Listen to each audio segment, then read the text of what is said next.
There's a question posed by Salman Haidar.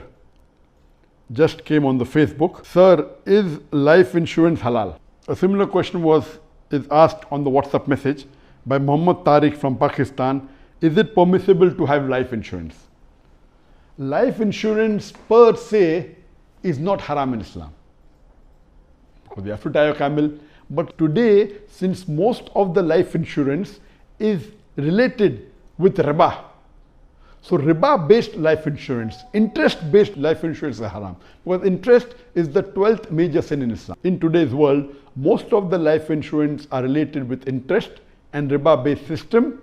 So any life insurance or any insurance, whether it be car insurance, any insurance which is linked with riba or linked with interest, it is haram. What do? They take your money, they take the money from thousands of people, from tens of thousands of people, they pull it together and they take your premium, they put it in a bank or they put it in a money-based instrument where you get fixed money on fixed period of time.